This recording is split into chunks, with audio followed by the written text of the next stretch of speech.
Welcome everyone, Russ Nelson here, and in this video I'm going to explain how I let Donald Trump win the 2024 election. Yeah, I let Donald Trump win the 2024 election, and I'm going to explain why I did so. So let's tackle that big question first, and that is, how could I possibly affect a national election? How could I derail somebody as big and as important as Donald Trump? Well, this simply has to do with the fact that I am the Einstein of modern medical research. There isn't anything anyone can do to stop that fact. I have the right of onus probandi. I can prove my case to a scientific standard. Genetic nicotine poisoning is the most terrifying epidemic ever known to humanity. It is 10 times worse than the coronavirus. It is 10 times more complicated than the coronavirus. And in fact, the coronavirus was simply a symptom of the most terrifying epidemic humanity has ever seen. Now, the reason that Donald Trump lost the 2020 election, and he did lose, the reason he lost is because he so messed up the coronavirus response. It was just horrid what he did. Now, in a future video, I'm going to explain all of this, not just how Donald Trump messed it up, but how the medical community messed it up as well. To get a little background information, read my book, my autobiography, and watch my video, The Death of Big Tobacco. Now, you need a little background information as to what really happened. The coronavirus, the outbreak, the pandemic, whatever you want to call it, was every bit as detrimental to me as it was to Donald Trump. Now, I have to apologize to everyone, including Donald Trump. Why? Because my research is of such a power, of such a grandiose nature, that I have an effect on the entire world political scene. That's a fact. Now, I knew for a fact that genetic nicotine poisoning caused my cancer when I was 12 years old. I deserved a Nobel Prize at 12 years old. Now, if you read my book, there's some stuff in there that happened, but once I turned 18, my original plan was to go back to that doctor who originally diagnosed me and just say, "Hey doc, how would you like to win a Nobel Prize?" So, bada bing, bada boom, there's a Nobel Prize. Now, I believe that January 6th probably never would have happened had I gone back to that doctor and did what I should have done. And here's why. I personally believe that at least 80% of the people who both died and were having the severe chronic symptoms from COVID would not have happened, because most of the people by then would have quit smoking. And if you look at the evidence, the majority of people who are suffering the severe effects of COVID are smokers. So, if 80% of the deaths and 80% of the hospitalizations never would have happened, we probably wouldn't even know the coronavirus was here. Now, I also include in that 80% the fact that had I gone back to that doctor, I would have been a Nobel laureate, and I would have been a highly respected member of the medical community. And I would have been able to use my mojo to save those lives. Now, here's how I feel about my research. There's a little girl who's dying in some hospital somewhere, And the doctors are pumping her full of god-awful chemicals, which are worse than death itself. And she's going to die anyways. Her last days on this planet are going to be spent in horrible pain or in a mind-numbing coma.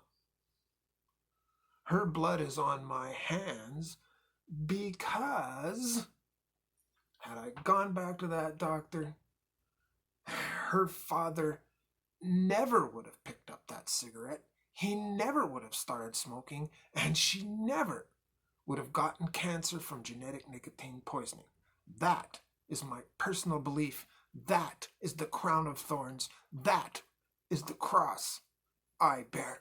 I have had some just serious, crazy bad luck. The type of luck that makes me think that there's some kind of evil demon in charge of reality who's purposely trying to circumvent me from saving millions of people's lives. I mean, every time I get something going, just some weird meteorite falls out of the sky and knocks me out, and wow, poof, I'm gone. So, before the coronavirus hit, I was working at Sam's Club.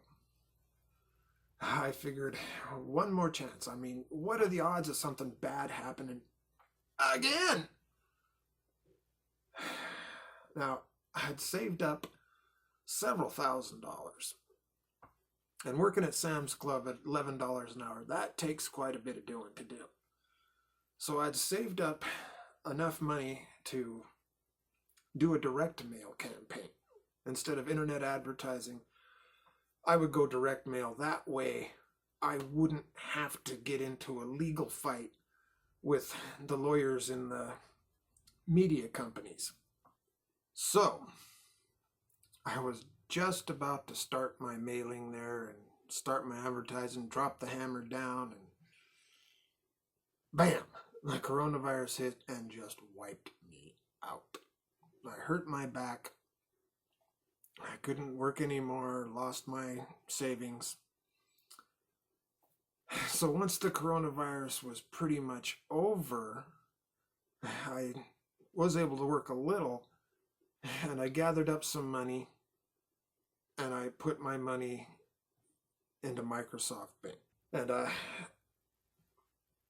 they gave me the runaround.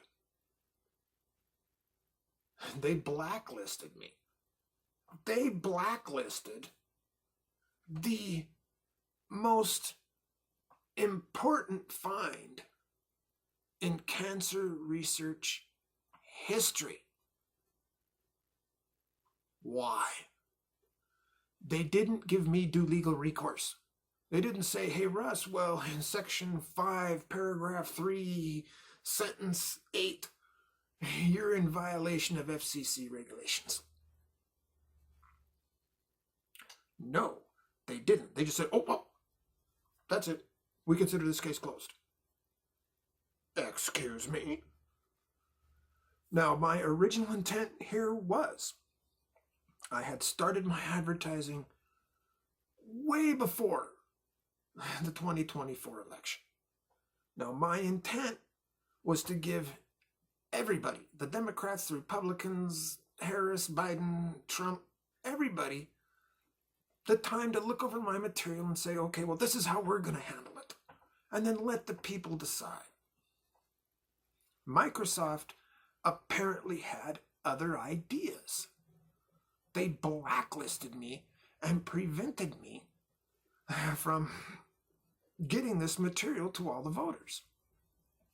So they basically prevented me from giving both sides a fair shot.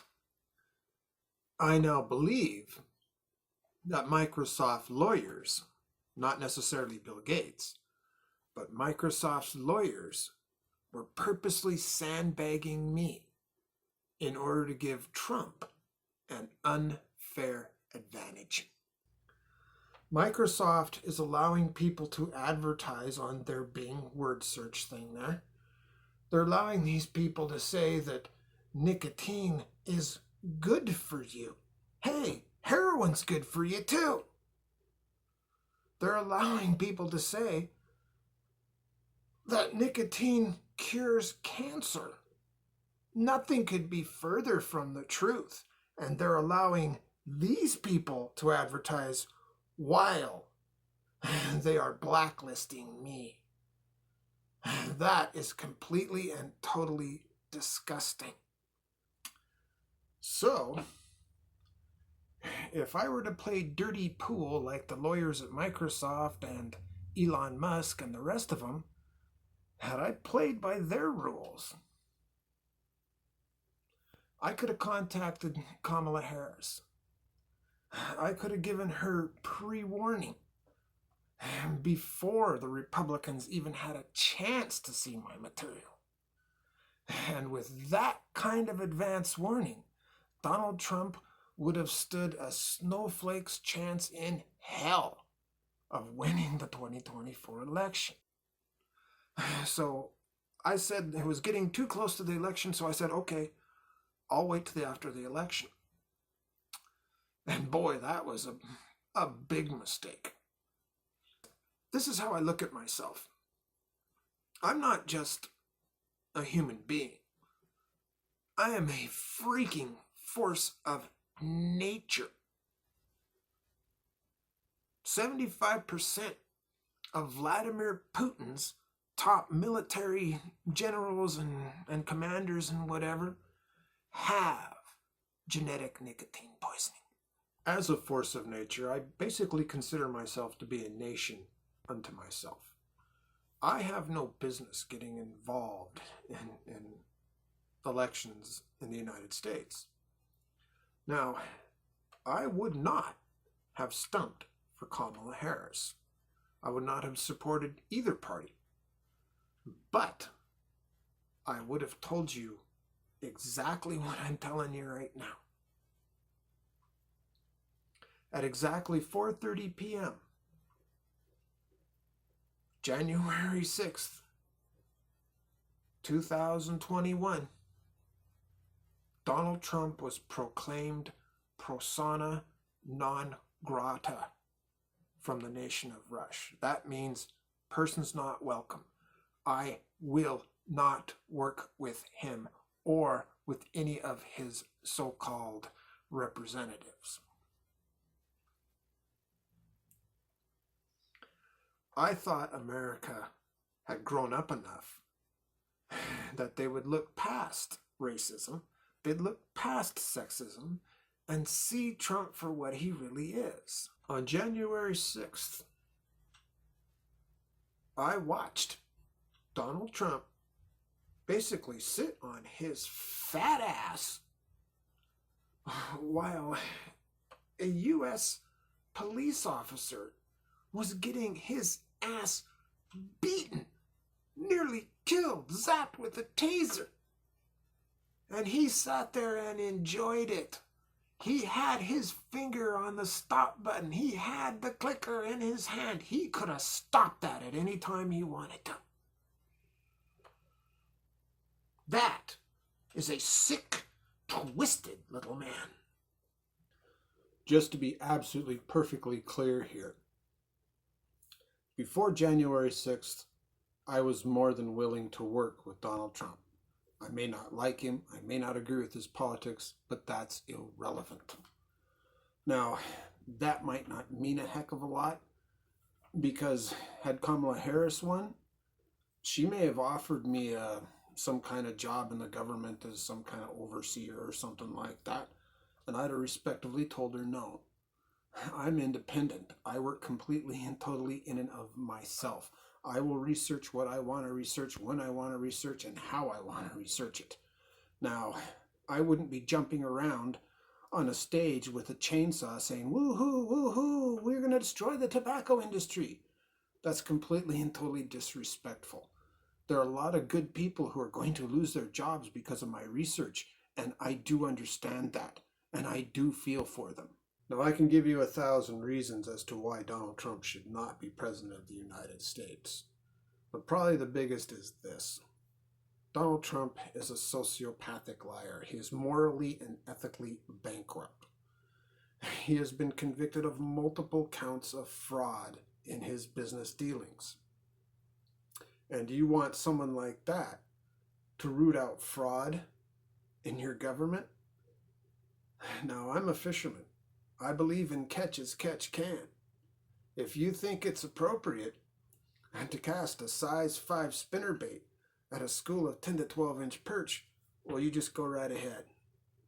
Now, I'm going to sum this up in my country bumpkin kind of speak so y'all understand. You just bought your hen house door from a fox whose cousin is the coyote down the lane. And he and his little buddy and all his little weasel friends are going to raid your hen house. And now I'm going to tell you what I told the lawyers at Microsoft. I have the right of onus probandi. That means the burden of proof. Under the rules of evidentiary admissibility and the standards and burdens of proof in a federal criminal court, I can prove to a foregone conclusion, that means a fact, that nicotine is a genetic pathogen which causes a defect in the autoimmune system. It causes our immune system to not recognize and reject our own living cells. Anyone who's even remotely familiar with basic physiology should know that is simply mind-numbingly terrifying. I am not practicing medicine without a license. This is a matter of my First Amendment free speech. Everything I say in my videos, I can either prove to a foregone conclusion in a federal criminal court, or I state it as conjecture. I also disclaim myself. Microsoft had absolutely no right to refuse to run my advertising. I have the right of indigent circumstance. Allow me to explain this premise of law to you. If I were walking along one day and I happened to see a girl drowning in a pool, and there was this big fence on in front of me that said, "Government property, no trespassing," I have every right to trespass on said property to save that girl's life. Microsoft is purposely preventing me from saving that little girl's life. And now, I would like to take a second to address the man himself, Mr. Bill Gates. Yo, Bill, what's up? How's that whole multi-billion-dollar, kinder, gentler, evil overlord thing working for you so far? I thought you were all down with this whole cancer research thing. Apparently, your lawyers didn't seem it was worth their time to tell you about this. Bill, you've been stabbed in the back. You've been betrayed. What your lawyers have done here is completely and totally sick and disgusting. They have committed a crime against humanity itself. Hey, Bill, this isn't magic. This is scientific fact. It's a foregone conclusion. All the money in the world isn't going to change the facts of this case. I am the Einstein of modern medical research. I am the high school dropout who has magically outsmarted the entire medical community. Now, as far as your lawyers are concerned, Bill, read my book. If you don't do something about them, I most certainly will. You have yourself a wonderful day now, buddy.